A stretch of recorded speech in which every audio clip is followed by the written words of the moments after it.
Lacey here. Welcome back to my channel. Welcome to my weekly deck reviews. It's fun to do this video series and I look forward to it every single week.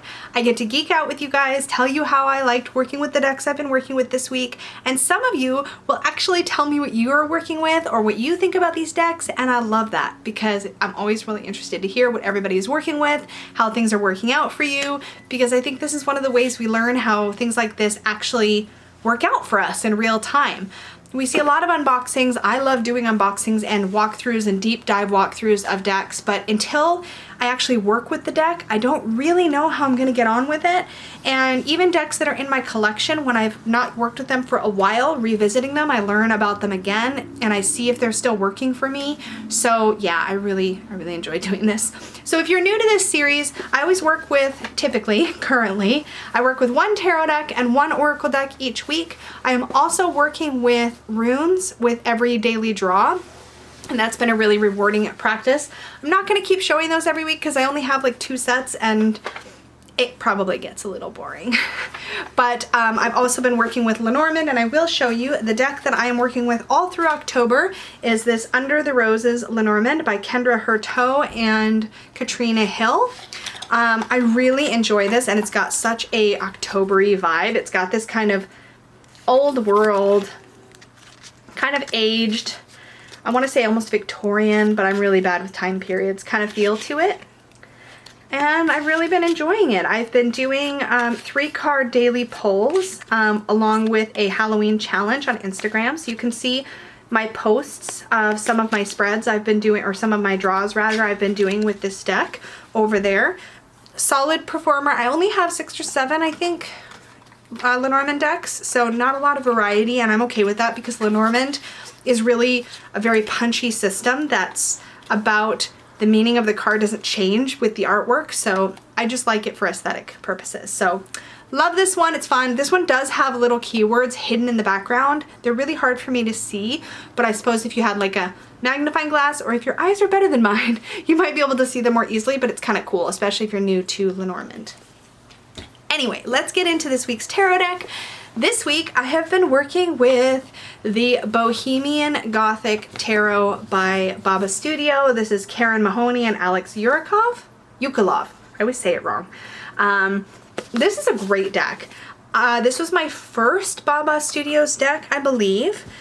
And when I bought this deck, the full-size guidebook was not available with it, but Baba Studios recently did a reprint of the guidebook and I was able to get a copy of the full-size guidebook, which I adore. I do think that this is one of those decks that you really don't necessarily need the full-size guidebook, but I just really love how Karen does her guidebooks. They're full color. They're chock full of information, and there's extra illustrations, and there's information about how they did their artwork, and I find them really enjoyable to look through. There are some neat spreads as well in this particular guidebook. There is a, where did it go? A threshold spread, a secret fears spread, which I wanted to work with this week and I haven't. I might do that after I'm done filming this video because I'm really curious about it. I'm gonna mark it with my bookmark. And there's also, I think, a vampire spread? Yeah, a vampire spread as well in the guidebook. So that's really cool. And they always give you like a sample reading to kind of give you an idea of how they would work with it. So let's talk about the cards. First of all, the box, I guess, because it comes in one of these clamshell boxes, which I love. My deck has seen an awful lot of shuffling, and I have noticed that there's a bit of a bow to it. I do rifle shuffle my decks, and Baba Studios cardstock is thin, like really thin, but it feels really sturdy. I believe it has what's called a black core.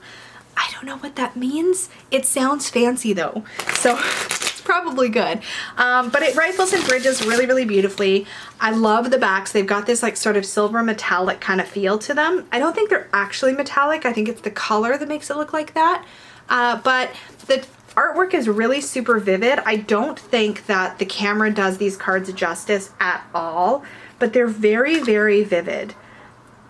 And I find that there's a lot of depth to the artwork, and I also find that there's a lot of personality in these cards. I like using this deck for shadow work, and I did do some smaller shadow work spreads with it for myself this week, and I really enjoyed that experience. I do find that it's a very blue deck. You might notice that in some of my photographs on Instagram. It does have that darker tone to it, that very gothic feel. It's really wonderful to work with by candlelight. It just looks really stunning, and I just enjoy it. It's very thematically appropriate for this time of the year. I will say this is not a deck I typically reach for at other times of the year. I definitely like pulling this out in October specifically. I look forward to it, and I don't know, I really like it. I wouldn't say that it's my favorite deck ever, but it's not a deck I would trade either. I think that it fills a really cool, unique niche in my collection, and I really enjoy it. Now, I believe that currently the full size of the deck is out of print, but there is still a miniature version of the deck in print. From what I understand, it's very tiny though, like itty bitty. So keep that in mind if you're thinking about purchasing it. But I did enjoy it. I enjoyed working with it. I thought it would be kind of cool next to that deck to work with my Angels and Ancestors Oracle. I don't know what made me think of doing this pairing, but I just thought it might be nice with that gothic tone to have something to bring a little bit of light. And I actually really loved these decks together. First of all, I need to talk about the production quality. Hay House has a few decks that they've done like this with sturdy 2-piece boxes and really luscious, thick, gorgeous matte cardstock. The cardstock on this deck is identical, I think, or very similar to the Mystical Shaman deck, which I did end up trading. That one was not for me. I tried real hard, I did.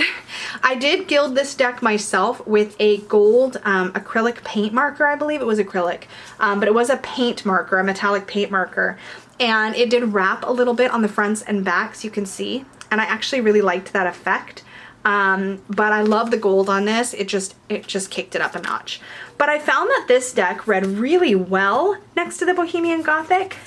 I got really cohesive messages from it, and I felt like it wanted to play well. I know that sounds very personified, and I'm sorry, but it just felt like it. It just played very well with the Bohemian Gothic, and I really enjoyed it. This is also a really wonderful deck for this time of the year, and I'm probably gonna pull this out during my Samhain ritual. I also wanted to talk about one of the ways that I've also used this deck is to craft ritual with it. So one of the things that's unique to this deck, and I didn't set it up at all to pull these cards out, but there is a guardian for each direction. So there's a, let's see if I can do this. Okay, here's an example. Okay, so there is a guardian for each element, is what I meant to say. So there's a water guardian, an earth guardian, an air guardian, and a fire guardian. You can actually see me use this deck this way in my protection ritual that I did in August. I will link that up in the cards. In the protection ritual I pulled out each of the elemental guardians, and I created a representation of a circle on my working table. And so I put the water guardian in the west, I put the earth guardian in the north, etc. for all 4 directions. I also selected out of this deck the guardian angel card, and I think I also pulled out another one, but I can't, possibly a protection. Yeah, I pulled out the guardian angel, and specifically I charged this card with the intent to connect with my personal guardian that I work with on the astral. And I also pulled out, yeah, the protection guardian to work with since I was doing a protection ritual. And I thought this was really cool. And I will say that, and I've used it that way a couple of times since then, I will say that I will always grab this deck if I am traveling and don't want to bring a lot of crystals and ritual tools with me, but I want to be able to do a ritual on the go, because it was very powerful to me to have those visual markers for each of the 4 directions. There's also a Mother Earth and a there's also like a sage card and a few other divine masculine kind of cards in here, like the elder card could be really powerful for that. There was another one in here too. I want to say there was like a Sky Father, but there might not be. There's a lot of really cool representations of types of spirit in here that could be used as placeholders to literally make a circle and a ritual, and I thought that was really cool. So discovering this as a way to use this deck was really fun for me, and something that I will continue to reach for in that circumstance. Like, especially if you're at a hotel or something where you can't light candles and you want to be able to have a proper ritual, say a Sabbath or something, being able to mark out your directions and have a representation of the divine feminine, divine masculine, etc. There's also animal guides in here. There are seasonal cards. There's just a lot to work with, so it makes it kind of like an altar kit in a box, which is super awesome. So I really loved, I kind of went on a tangent. This week though, I really enjoyed using it for single card pulls in combination with the Bohemian Gothic. It worked like a dream. The two decks worked well together. Aesthetically, I would have not ever thought to pair them, but they worked well and I really enjoyed them. The reading cloth, which got a lot of comments this week that I have been working with, is one of the new ones from Peggy's shop. This one is all mine. You can't have it. But it is, she called this, I believe, the Day of the Dead. I think she just called it Day of the Dead because that's how the women in the fabric are decorated with their face. I call it in my head Day of the Dead Boudoir because that's what it makes me think of, like boudoir photography with all these skulls, and it's very gothic and I just think they're stunning. This one's just a little guy. It's probably 12 inch by 12 inch. I think all she has left in her shop now from this fabric is like a little mini cloth. So it's probably big enough for like 2 cards side by side. But I just loved it. It has red on the back, but I couldn't bear to not use this side all week long. You can go see how I set up my cards on it in my Instagram. But essentially what I liked to do, let's see if I can do this. See if I can hold it on my face. I don't know what I'm trying to do, but I would put the cards sort of here where these pile of skulls are. See how her arm is up? I would put my main card right next to her arm. And if I did Lenormand, I'd kind of do them over on this half of the cloth, and it looked so cool. So anyways, that's what I worked with this week. Obviously I'm excited because it's October, so I get to pull out all the fun, like sort of Halloween and spooky kind of things.